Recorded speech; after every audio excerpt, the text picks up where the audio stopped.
Sejam bem-vindos ao terceiro episódio da série A Sétima Arte. Chegamos a um dos episódios centrais dessa produção. Nosso interesse de fazer a série surgiu quando começamos a encontrar respostas para a seguinte pergunta: o que une os grandes sucessos do cinema nos dias de hoje? Descobrimos um padrão, uma lógica na construção e execução de narrativas. Neste episódio, apresentaremos a nossa tese completa. Os principais filmes de hoje não são mais obras originais, mas remakes e continuações com personagens conhecidos que sofrem uma série de alterações. O empobrecimento nas histórias representa um perigo. Por trás de cada personagem, de cada herói e de cada símbolo, há um legado cultural e educacional que formou gerações inteiras. As grandes histórias do cinema enriqueceram a imaginação de muitas crianças e permitiram a milhões de pessoas viver experiências que sem o cinema seria impossível. Toda a história busca transmitir uma mensagem e o que estamos vendo hoje é um padrão ideológico com intenções muito claras. O episódio de hoje aborda justamente o movimento presente em muitas produções atuais. Você já pode conferir o primeiro e o segundo episódio da série em nosso canal do YouTube ou no app da Brasil Paralelo. Lembrando que teremos um episódio novo todos os dias até o dia 31 de outubro, sempre às 20 horas, aqui em nosso canal do YouTube ou na plataforma exclusiva de membros. Os próximos episódios exploram 4 clássicos do cinema: O Poderoso Chefão, Star Wars, A Felicidade Não Se Compra e O Senhor dos Anéis. 4 grandes histórias que mostram como o cinema é a arte mais influente do nosso tempo e de como devemos nos atentar a isso. Quem acompanha o nosso trabalho sabe que há cerca de um mês lançamos a nova Brasil Paralelo. Aumentamos a frequência com a programação diária em nosso canal do YouTube, aumentamos a presença com o lançamento do nosso aplicativo de Smart TV e lançamos a BP Select, a plataforma de filmes da Brasil Paralelo que reúne filmes selecionados a dedo pela nossa curadoria. Análises de todos os filmes da assinatura, conteúdo infantil e mais de 50 produções originais com conteúdo estendido e novidades todas as semanas. A BP Select é a primeira plataforma de streaming do mundo onde você pode apertar o play sem medo. Sem medo de errar, sem medo de perder tempo e de assistir conteúdos inadequados ou até mesmo não entender a história. Escolhemos a dedo todos os filmes da nossa assinatura. Trata-se de uma seleção com somente aquilo que realmente vale a pena ser assistido. São milhares de assinantes espalhados por todo o Brasil e relatos que não param de nos surpreender. Ao assinar a BP Select, você contará com análises exclusivas da nossa equipe para todos os filmes do catálogo. São conteúdos adicionais produzidos com a qualidade da BP que você já conhece. Além disso, a BP Select também atende um dos maiores pedidos do nosso público, um catálogo com desenhos infantis. São desenhos e séries pensadas para ensinar grandes lições e valores, formar uma boa imaginação e, acima de tudo, se divertir. Tudo isso em uma plataforma que a família pode apertar o play sem medo, pois nossa seleção infantil fez questão de manter abordagens seguras para as crianças. O nosso objetivo é que você saia de cada sessão melhor do que antes de apertar o play. Acessar a BP Select com todo o nosso conteúdo disponível em um aplicativo de TV sai por apenas R$ 19,00 mensais. E durante o lançamento da Sétima Arte temos um convite especial. Assinando agora a BP Select, você vai ganhar como bônus o livro digital A Sétima Arte e o Parasita Pós-Moderno, com a tese completa do documentário feito por nossa equipe de roteiro e produção, ingresso virtual para a rodada de conversa sobre cinema com os nossos convidados Guilherme Freire e Lucas Ferrugem, que irá acontecer durante o mês de novembro, e também concorre ao kit exclusivo da BP Select temático da Sétima Arte, que iremos sortear no dia 1º de novembro. Esse pacote de benefícios só fica disponível até o dia 31 de outubro. Caso tenha qualquer dúvida, temos uma dica. Assine a BP Select e consuma todo o conteúdo por 7 dias. Se você não gostar, nos envie um e-mail que devolvemos todo o seu dinheiro, sem nenhuma burocracia. Este é o compromisso que assumimos com a qualidade do conteúdo que disponibilizamos aos nossos membros. Com a BP Select você irá transformar a sua forma de assistir filmes. Assine agora e aproveite o melhor da Sétima Arte. Para isso, posicione a câmera do seu celular no QR Code presente neste vídeo ou clique no link contido na descrição. Junte-se aos milhares de assinantes da BP Select e aperte o play sem medo. Fique agora com o terceiro episódio da Sétima Arte. Nós contamos com sua participação, um bom filme e até breve.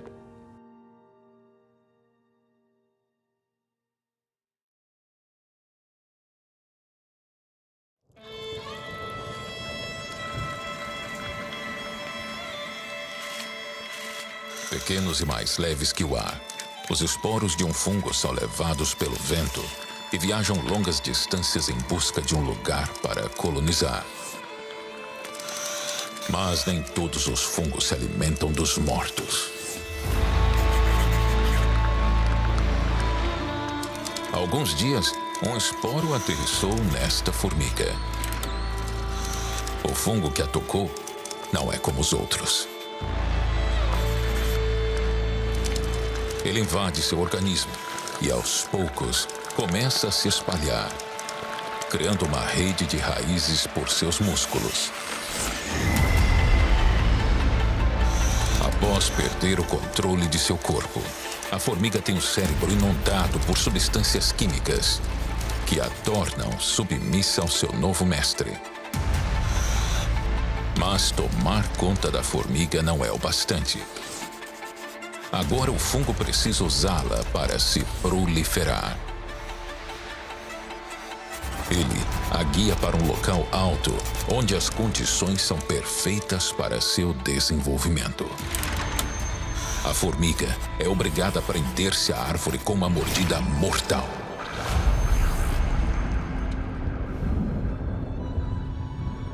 O fungo rompe sua cabeça e de dentro dela cresce, preparando-se para disseminar mais esporos e infectar mais formigas. Disseminando mais esporos e infectando mais formigas. Disseminando mais esporos e infectando mais formigas.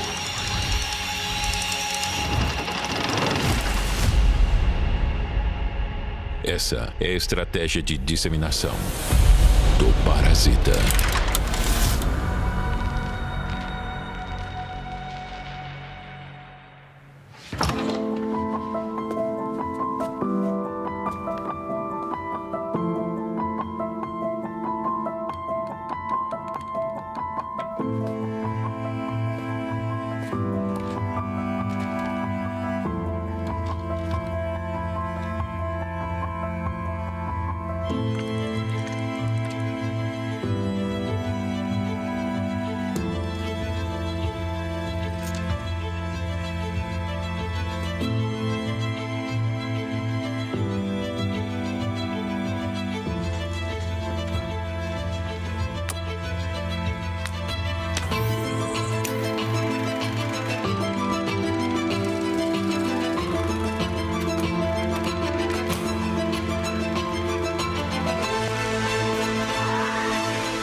I don't believe it's a political party. I believe it's an un-American thing.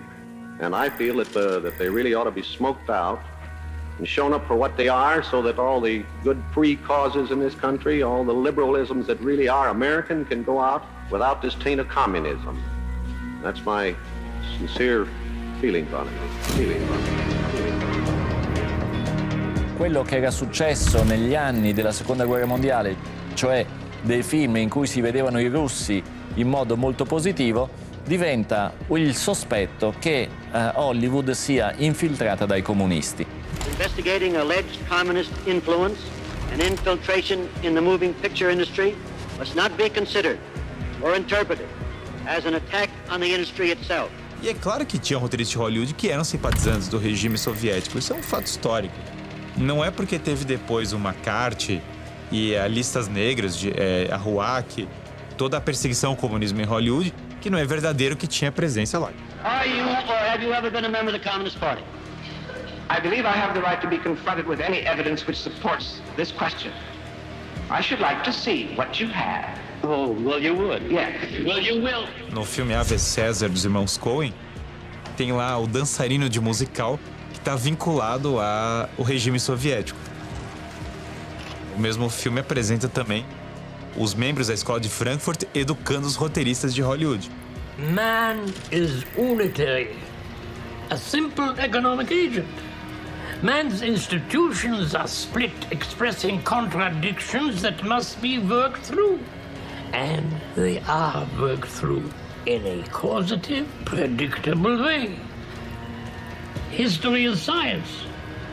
This is the essence of the dialectic. Communism in reality is not a political party. It is a way of life, an evil and malignant way of life. It reveals a condition akin to disease that spreads like an epidemic. And like an epidemic, a quarantine is necessary to keep it from infecting this nation.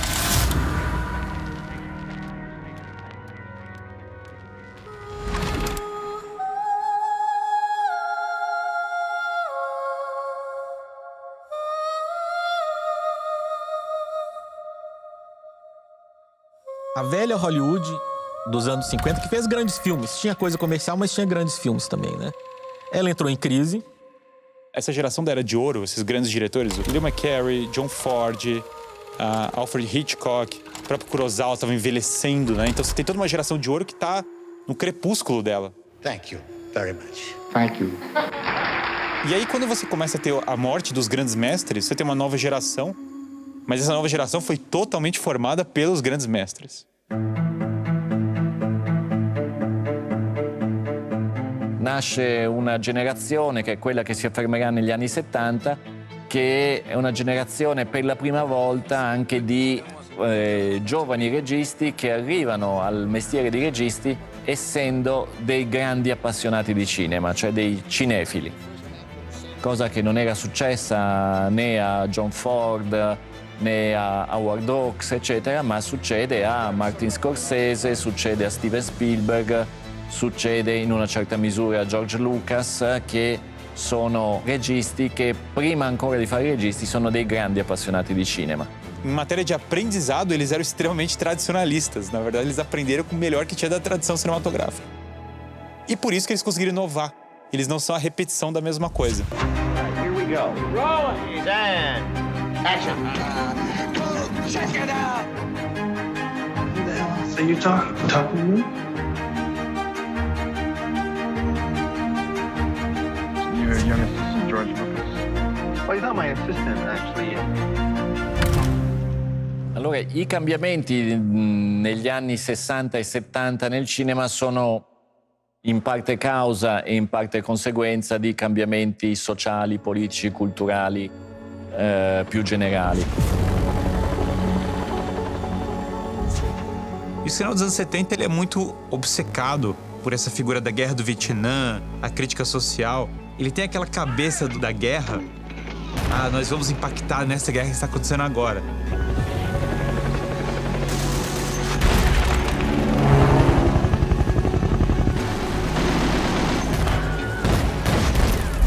Então daí o Julián Marías, que de forma muito otimista, pensava na capacidade educativa do filme. Mas quando a gente lembra do contexto da Guerra Fria, essa capacidade, essa fecundidade educativa fez com que os filmes fossem levados também para a politização.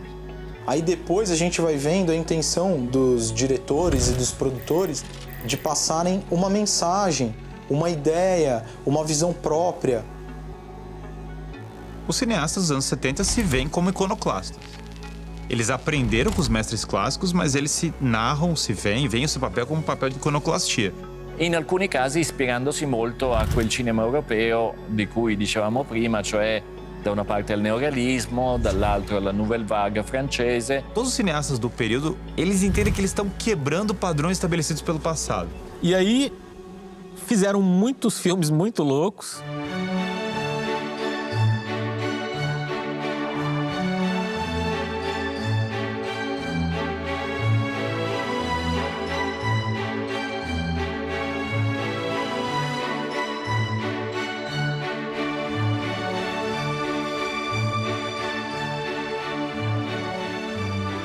Mas algumas obras-primas mesmo, que vão entrar para a história, aconteceram nesse momento de liberdade, aí, até os anos 70. E aí o que aconteceu? Nos anos 80 descobriram a fórmula. Hey, camera mark. Stand by. Action. In the long lines in front of the big city theaters across the country, the moviegoers wait for 6 hours or more. O público americano já não estava comprando tanto a propaganda anti-guerra. Eles queriam outra coisa. Line stretched around the block. People lining up, not just around the block, but then around the block that was next to the block. E aí foi quando o cinema voltou até a função do entretenimento, de escapismo. Vamos te tirar da realidade para você poder se divertir. Vamos trazer o cinema de novo para coisa boa. E os blockbusters, eles vieram nessa onda. Star Wars. It is more than just a successful movie, it is a box office phenomenon. You are about to become part of the phenomena of Star Wars. In a few minutes, you'll see a movie that's become more than just a movie. As a result, the price of 20th Century Fox stock has doubled in the last 2 weeks. The sequel to Star Wars is here. It's called The Empire Strikes Back. Have grossed about $900 million from ticket sales. Some will have been waiting in line for more than a week. Todo o mercado cultural norte-americano que pulverizou para o resto do mundo vem do Star Wars. And this third movie in the series, Return of the Jedi, is bringing with it the biggest merchandise and promotional blitz ever to come out of Hollywood. Brinquedos, merchandising, produção de conteúdo paralelo, spin-offs e etc. Tudo isso começou com Star Wars. The film is breaking attendance records all over the country. O que é essa ideia do blockbuster? O próprio nome diz, né? É o arrasa quarteirão. 2 a.m., 5 a.m., sold out theaters everywhere.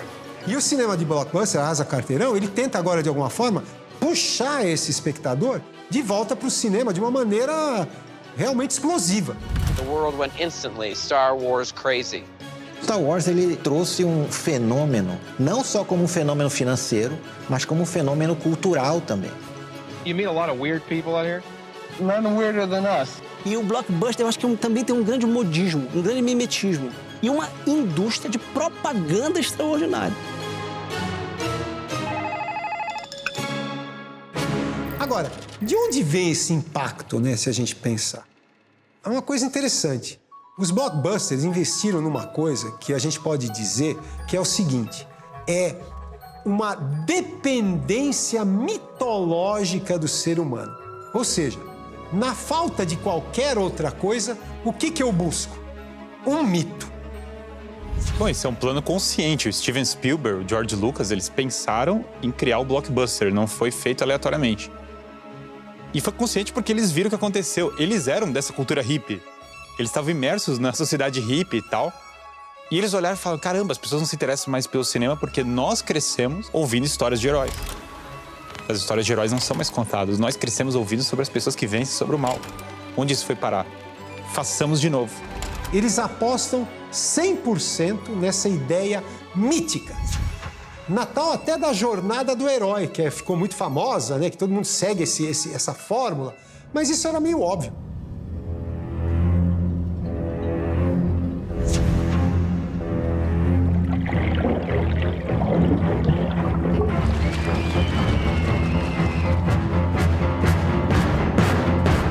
Tubarão e o primeiro Star Wars são dois dos filmes que inauguram esse movimento, né? E Tubarão conta a história do herói comum. E é muito interessante porque tem muito anos 70 a estética. Tem um intelectual mais frágil, mais moderno. Tem o homem do povo que vai segurar as coisas na mão, que é meio intuicionista, meio místico e tal. E aí tem o prefeito corrupto que quer ganhar dinheiro em cima do negócio, quer explorar as pessoas a despeito da segurança delas. E o tubarão, a força da natureza consumindo as pessoas. Então tem um clima nos 70 muito forte. Mas tem o pai de família, cidadão comum, que de algum modo é mais sensato do que as outras coisas que estão acontecendo. E esse pai de família vai enfrentar o dragão, que é o tubarão. O tubarão é um tipo de dragão, uma expressão do mal bruto, sem nenhum tipo de restrição. O tubarão é um Balrog, o tubarão é um dragão, o tubarão é o mal bruto, né? E aí ele vai enfrentar esse mal e, de algum modo, de uma maneira improvável, ele vai vencer o mal.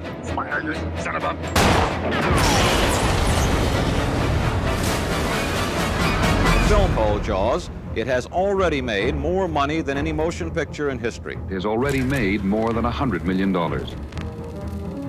E aí, quando o Spielberg vê que isso funciona imensamente, que as pessoas querem ver, elas querem ter a experiência sensorial, sem dúvida, elas querem ver o tubarão lá, elas querem ter uma certa imagem política, querem ver o prefeito corrupto e tal, mas elas querem ver o herói triunfando de algum modo. Ele fala, é isso que está faltando no cinema. Então a gente vai ser disruptivo se a gente conseguir aliar os vários níveis do cinema, se a gente conseguir colocar todos eles em conjunto. E o George Lucas, de outro modo, vai percebendo e falando, nossa, vamos fazer isso. Vamos fazer uma ópera espacial.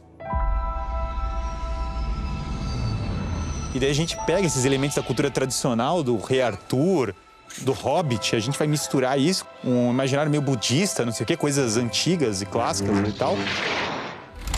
Com esse livro do Campbell que eu tô lendo, O Herói de Mil Faces.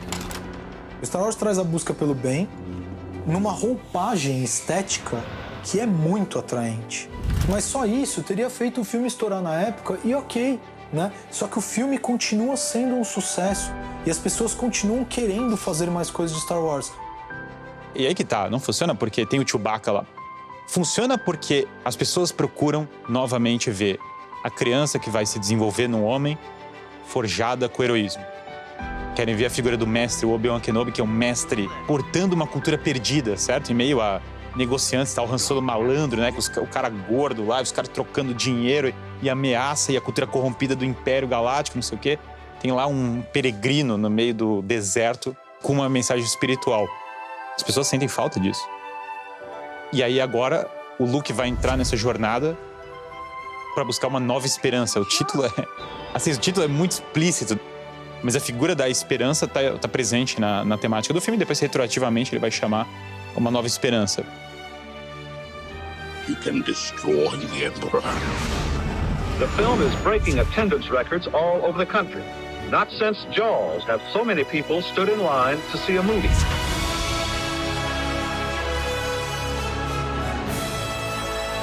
Star Wars. Star Wars. Star Wars. Have you even seen Star Wars? She's never seen Star Wars. The Force is with us. Okay, everybody, I gotta get to Star Wars. And the thing that I resent the most is that they are able to get into these unions and take them over and represent to the world that a group of people that are in my plant that I know are good 100% Americans are trapped by this group, and they're represented to the world as supporting all of those ideologies, and it's not so. It's not so.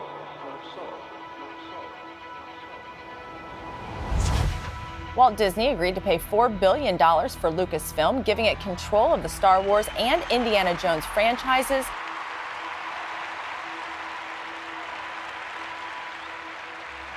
So this is how liberty dies. With thunderous applause. The Power Women are here!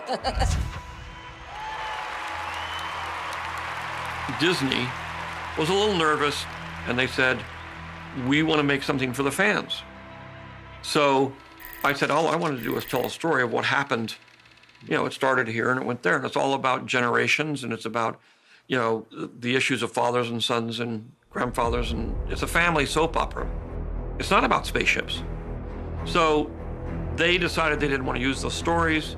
They decided they were going to go do their own thing. And I just want to pay tribute to Ryan for being one of the most brilliantly subversive filmmakers.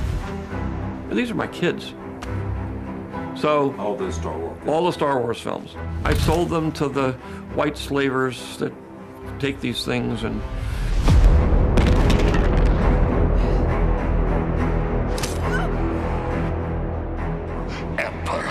Essa nova trilogia, ela é muito pejorativa à própria obra em muitos sentidos.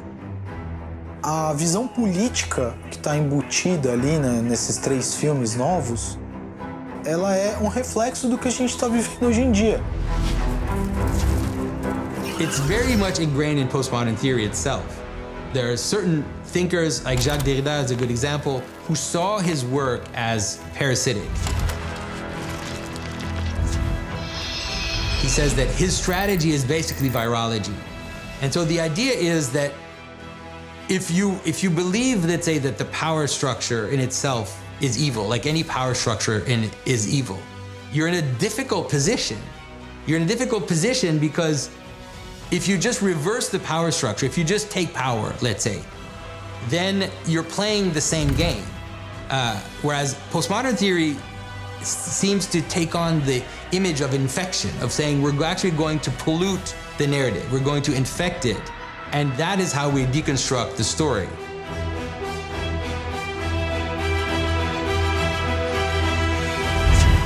Temos um convite para você. Conheça a BP Select, o único streaming do mundo com produções originais, filmes de ponta, catálogo infantil, podcasts e análises exclusivas para todos os filmes do catálogo. Assine agora e aperte o play sem medo. No, the one I'm pointing to. No, no, no! If we don't patch this up, the propulsion tank will overflow and flood this ship with poisonous gas! This? Yes. The character of Rey, yeah. It's a good example for people to see because they wanted to present a feminine character which was heroic, but they overdid it so much that she barely had a narrative arc.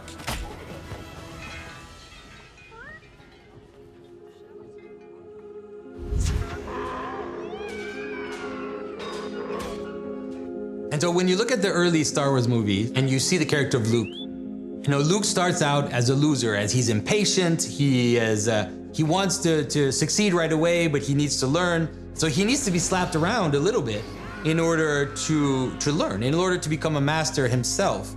And that is something which is very believable. And it actually looks like the universal story. It looks like a story, of someone who's ascending, who's kind of has to go through struggle in order to ascend and become something. I'll never turn to the dark side. You know, in the new Star Wars movies, what they wanted to do is the sense you get is that they were so excited of having a central feminine character that they overdid it. And they made Rey into someone who didn't need to learn anything from anybody. A Rey não tem nenhum backstory que mostre, não tem uma curva de aprendizado minimamente bem construída. Eu sou obrigado a supor que o que estão trabalhando é a substituição do masculino pelo feminino. A Holdo é a que sacrifica, o Poe é o masculino, é mau. Get this man off my bridge. A Rey é mulher, a Ordem Jedi era decadente, a Rey é que está crescendo e ela que tem toda a inovação, contanto que não suprimam o talento dela. Ela dirige a Millennium Falcon melhor que o Han Solo, quer dizer.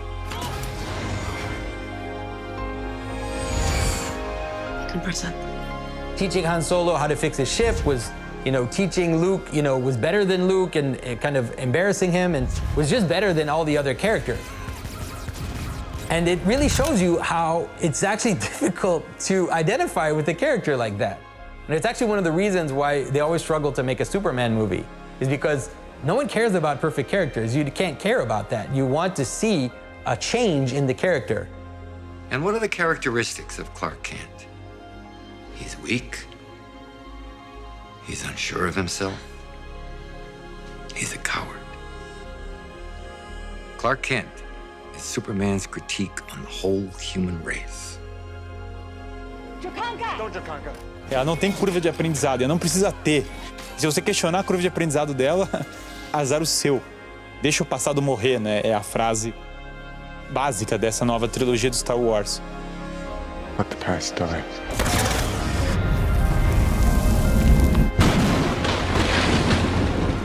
O Yoda queima os livros, né? Mesmo que ela tenha salvo alguns livros e tal, tenha colocado esse artifício, ele queima os livros. For you to look past a pile of old books. The sacred Jedi text. Então, perfeito, deixei o passado morrer. E o que ficou pra mim? Bom, eu não sei quem é a Rey também, eu não sei qual é o desenvolvimento do personagem dela. Eu não consigo criar uma empatia com um personagem que eu desconheço. Don't be afraid of who you are. Se o símbolo é uma estrutura social fixada, que quer dizer pra mim que o mal é uma coisa externa a mim, o artista sabe que isso é falso. Se o Darth Vader é só uma caricatura do mal externo, então ele é um símbolo morto. Ele é um símbolo que não significa nada. And because it seems to be done with a kind of ideological reason. So you have these scenes in the first movie where she's constantly refusing help and she doesn't, like he's trying to help her out and she's like, no, I don't need it. I don't need your help. I don't need your help. I know how to run without holding my hand. Those types of scenes they're really emblematic of the character herself and the difference, let's say, between the kind of narrative arc that Luke went through and that captured an entire generation of people, and Rey, who, to be honest, will be forgotten. Existe uma necessidade de desconstruir a figura masculina, por exemplo, nesse cinema contemporâneo. And by the way, the women are always saving the men around here. You might want to think about changing the name to X-Women. Isso é chamado de parasitismo pós-moderno, é uma metáfora que o Jonathan Pajot usou aplicando o Derrida, porque você está só pegando um símbolo que já existe, esvaziando ele do seu significado, e você está vendendo o símbolo vazio. Por isso que a nostalgia de hoje ela é uma nostalgia muito vazia. É uma nostalgia que é só a exterioridade do símbolo do passado, mas ele já não significa mais o que significava anteriormente. There's definitely a strange tendency, this kind of story of replacing that is happening. They're going to replace all the character with these feminine characters. Like, you know, you've always had the story of Wonder Woman or the story of these feminine superheroes, but it's different when you're trying to actually replace the main characters with feminine characters. Like, that's when it becomes like, okay, so what is happening? Like, why do we need a feminine Sherlock Holmes? E você tem que colocar o protagonismo, às vezes, nas classes oprimidas, em outra coisa. Mas esse protagonismo foi conquistado com qual jornada? Qual busca da alma humana? Come up with a great feminine character. Why can't we have original female characters that are very powerful? I often point to Miyazaki's movies where he has these amazing, powerful, beautiful feminine characters. And he doesn't feel the need to replace the male character with the female character, you know, and that's what we're seeing more and more in story tropes.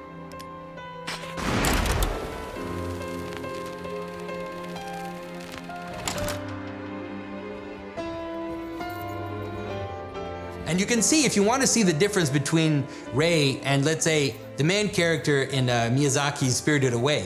In Spirited Away, you really have a powerful feminine character, but who starts out as a scared little girl who, you know, has to learn, who's struggling, who doesn't know what she's doing, and she has to find allies, and then she builds herself into someone who now is able to stand up to the witch and actually, in a very powerful way, tame the witch and turn her, which is actually what Luke ends up doing in the end of Star Wars, which is turning the evil into good. And so the main character in Spirited Away is much closer to a beautiful story of a feminine character. And Rey I think, will just disappear in terms of memory.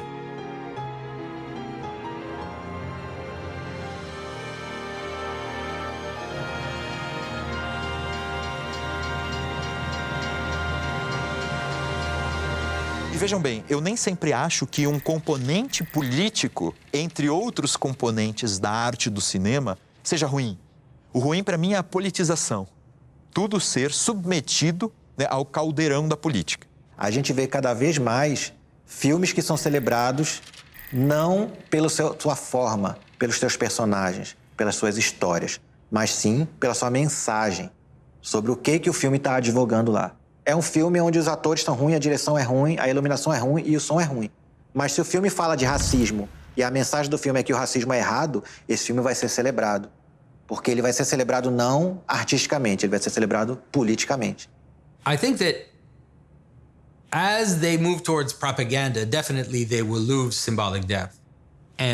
But ultimately they will also lose attention. It's just going to happen on its own. Firstly, winners, when you make your speech, it's a good tip to remember the 3 G's. Be gracious, be grateful, get off. Don't use it as a platform to make a political speech, right? You're in no position to lecture the public. So many great directors nominated this year. I don't know, Chris. I thought there was something missing from the list this year. Vaginas? Yeah. And here are the all-male nominees. You know nothing about the real world. Whether we're talking about gender inequality or racism or queer rights. Most of you spent less time in school than Greta Thunberg. Climate change is real. It is happening right now. The 2018 Academy Awards were the least watched Oscars in history. And proved yet again that the public has no appetite for lectures from pampered, French-dwelling leftist hypocrites. To the violence of inequality, injustice, hatred, racism, and poverty. So what might be causing the American public to not want to watch Hollywood essentially give itself a pat on the back? Things will get better when workers of the world unite. TV audience for Sunday's Academy Awards plunged to a record low of 9.85 million viewers. In fact, last year, lowest ever. Now, almost 60% lower than worst ever.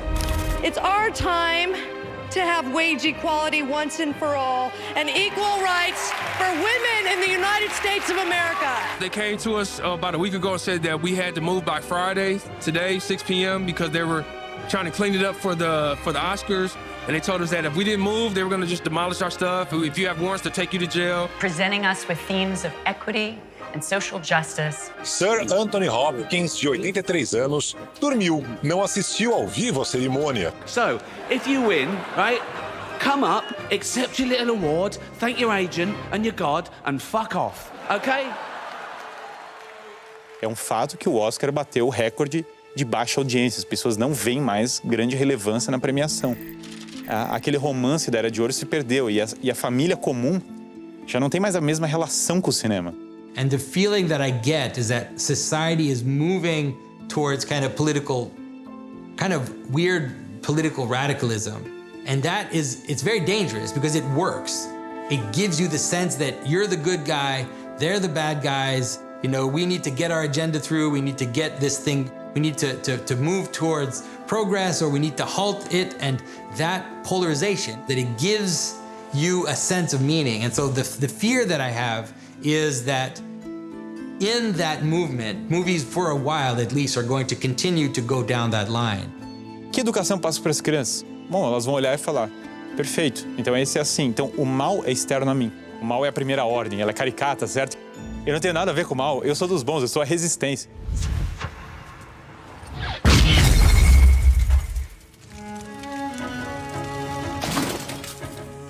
So it becomes so forced that it no longer even plays the role that it could play in a story. It just it becomes painful to watch. It lands wrong. It looks off. I think women can do anything. Just because they can doesn't mean they should, right? Here's a laugh. This girl fancies herself a businessman. See a lot of gun violence in your world? Actually, that's a big problem, Guy. It's a massive problem. And that's when it feels like propaganda. That's when it feels like it's actually distorting reality to an extent to change the way you think so much that it's difficult to swallow as a pill, let's say. Quando a gente quer passar muito uma mensagem numa história, em geral o que acontece é que a gente não consegue passar essa mensagem, porque soa forçado. E o ser humano, quando vê alguma coisa forçada, estão querendo forçar uma coisa, nossa atitude natural é desconfiar.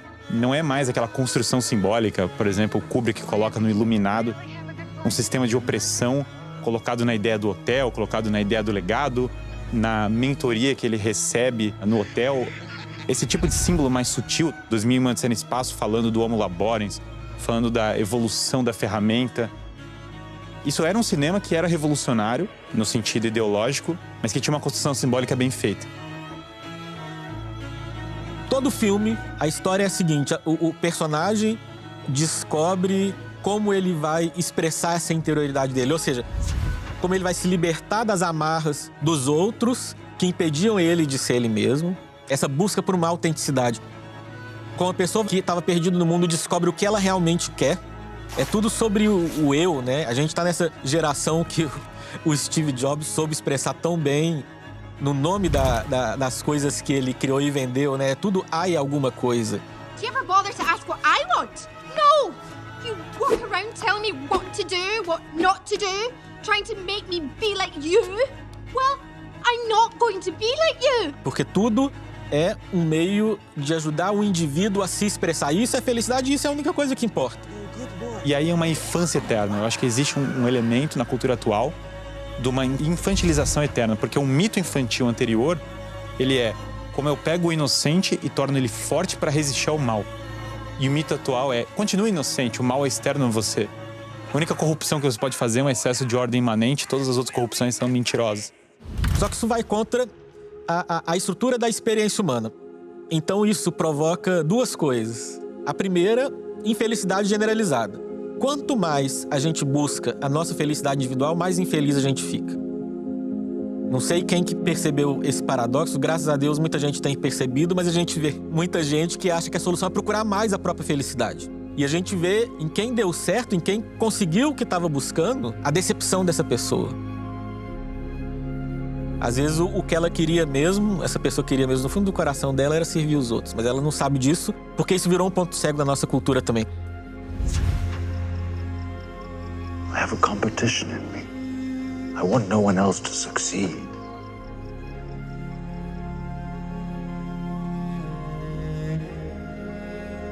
A segunda consequência é que isso cria arte ruim.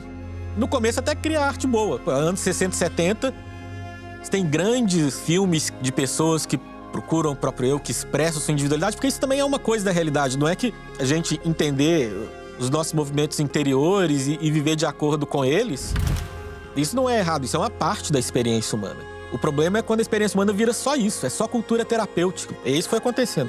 Foi cada vez mais sendo isso. Então, quando a desconstrução é tomada como a única ideia que você pode apresentar, o problema é que você começa a esgotar certos arquétipos simbólicos que no passado sustentavam as histórias. Vamos desconstruir uma história de guerra. Perfeito, e agora que eu já desconstruí a história de guerra, o que me sobra pra falar? E aí eu acho que é o grande mal dos filmes de heróis. Eles começaram até construindo símbolos mais tradicionais, pegando símbolos dos heróis, e eles perceberam que esses símbolos eram extremamente tradicionais e falaram, eu preciso matar os próprios símbolos que eu construí.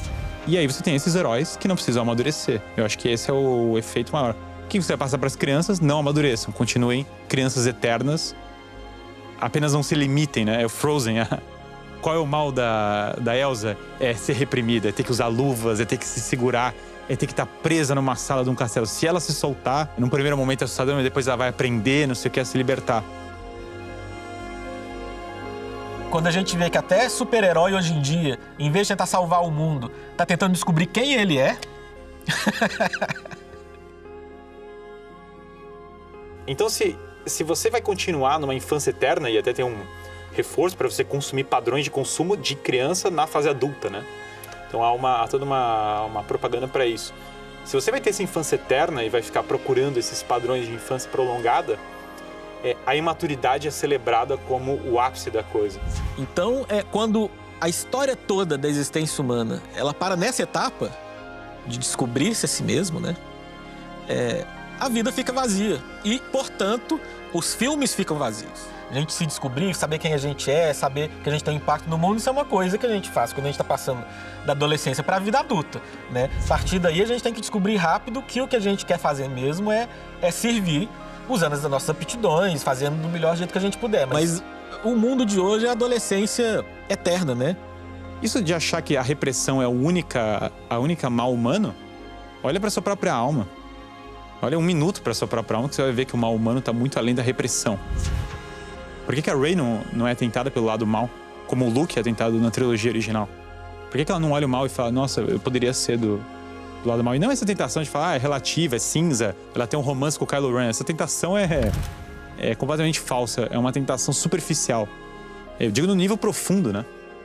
Quer dizer, cadê a complexidade do personagem, a curva de aprendizado melhora? Eu acho que a exclusão dessas coisas do entretenimento atual cria um vácuo no imaginário infantil e as crianças vão continuar sonhando e desejando que voltem os heróis, né? Quer assistir aos grandes filmes do cinema sem perder tempo e sem risco de se decepcionar? Assine a BP Select e aperte o play sem medo. Apenas R$19 mensais. That turkey meatloaf recipe is a disaster. Let's go to dinner. Ty, Ned, you want Ty? Yeah. No, he's got a thing. My friends call me MJ. I don't really want to celebrate something that was built by slaves. Thank you, Captain. Pretty sure this guy's... At some point, it has to peter out because, like I said, in a world where we're not in a totalitarian state, you need to capture people's attention. And at some point, if you force certain narratives on people and you keep forcing and forcing and forcing, at some point, people are going to stop caring and are not going to pay attention to your stories. No matter how many hundreds of millions of dollars you put into them, they're just not going to care anymore. Então, quando a jornada do herói deixa de ser essa narrativa que conta como a pessoa descobre que o que ela é chamada a fazer na vida é se sacrificar pelos outros, e, na verdade, passei a narrativa de como que ela descobriu o próprio eu, o resultado é superficialidade, repetição, esse cinema raso que a gente tem por aí. And may I say a word to this new generation? Don't follow trends. Start trends.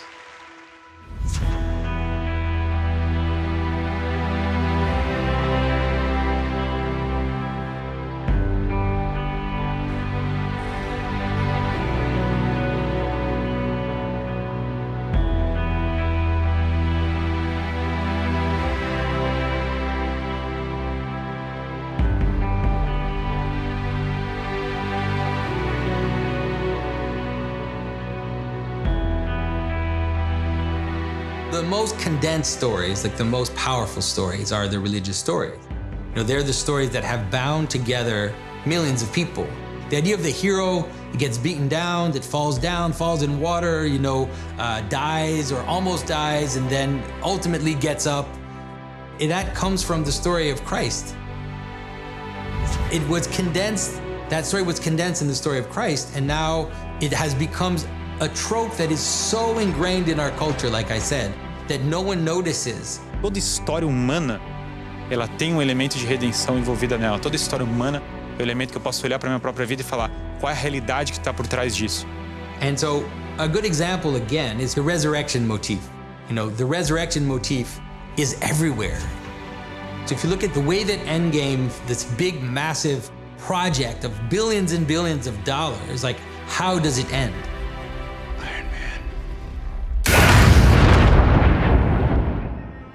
It ends with someone who sacrifices their life in order to save the world.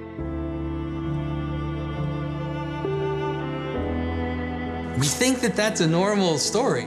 You think that's a normal story? You think that story is not religious? That's a religious story. And the reason why we care about it is because we recognize in it something transcendent. No ponto mais elevado do cinema, ele me permite enxergar uma luz que muitas vezes está oculta nas coisas que eu estou vendo imediatas. A luz está reluzindo, mas eu não enxergo ela. E nós entramos no cinema, nós temos que entrar e falar, eu quero a minha vida de volta, eu quero redescobrir a minha vida. Então eu estou entrando numa cerimônia, que eu estou saindo do mundo por um segundo, eu estou tendo uma consolação do mundo duro, de uma vida puxada, por isso que é normal que as pessoas queiram se juntar em família e ver um filme depois de um dia cansado. Uma experiência real. And so just by the fact that these stories bind together such a large group of people, it makes them into the patterns that end up manifesting reality. They end up being the pattern that will kind of drive reality together. Então, por que as pessoas gostam tanto do Senhor dos Anéis? Porque a estética é incrível? Claro. Porque os hobbits são extremamente carismáticos? Sem dúvida. Mas ele é uma história que está falando sobre aspectos profundos da existência humana. Então a gente olha aquilo lá e a gente encontra a verdade naquela narrativa. As obras de fantasia que são boas, são realistas. Elas tratam da verdade de uma forma muito mais eficiente, muitas vezes, para quem está assistindo, do que um filme que busca um realismo pelo realismo. E isso é uma das grandes fontes que a arte tem para nos encantar. Então é óbvio que isso atrai. A gente perde muito tempo vendo outros mundos porque a gente sabe que este não basta. A gente sabe que existe uma vocação do homem para além daquilo que ele está restrito do que ele pode ver. E, ao mesmo tempo, a exigência da gente ver. Porque não adianta a gente conceber inteligivelmente, intelectualmente, grandes saídas se isso não fala no nosso coração. Como o cinema, nada é tão emocionante, nada tem essa capacidade. Porque nós não temos tempo de racionalizar aquilo, não é? Da imaginação nós já vamos para as sensações e sem passar pela inteligência e pela vontade, e aquilo é algo muito arrebatador. We want the answers to the big questions, the why am I here, where did I come from, where am I going, what's life all about? No matter if it's science fiction or horror films or great dramas or comedies or whatever. The more truth they speak, the more they speak to the audience and what the audience really is there for. O cinema expande o nosso horizonte de experiência. Eu não sou capaz de viver tudo aquilo, mas eu posso transviver. Eu posso participar emocionalmente, intelectualmente daquele drama humano que ele tão intensamente apresenta aos nossos olhos. Mas quando eu saio dessa experiência, eu preciso falar assim, poxa, e tudo na minha vida que eu deixei de enxergar, que eu deixei de refletir, que eu deixei de avaliar.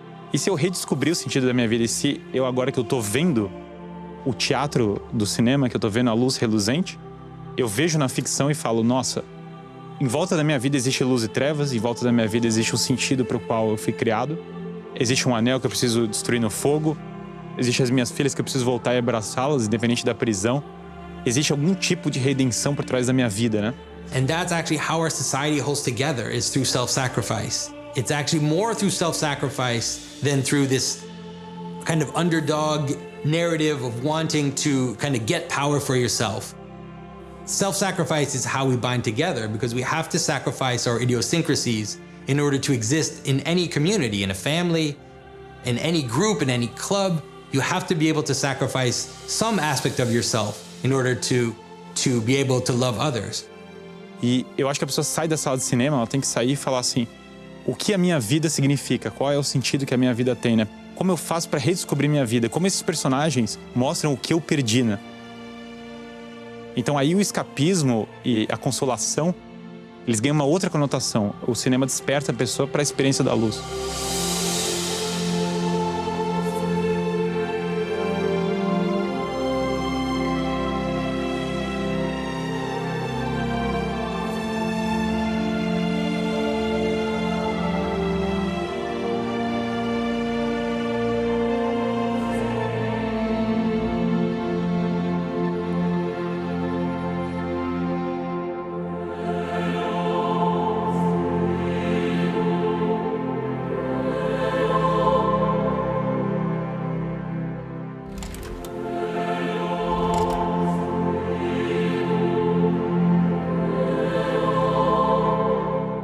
Esperamos que você tenha gostado desse episódio de A Sétima Arte.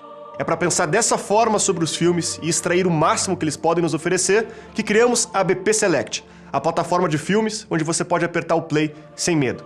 Lembrando que até dia 31 de outubro teremos bônus exclusivos para você que se tornar um assinante da BP Select. Contamos com vocês e até breve.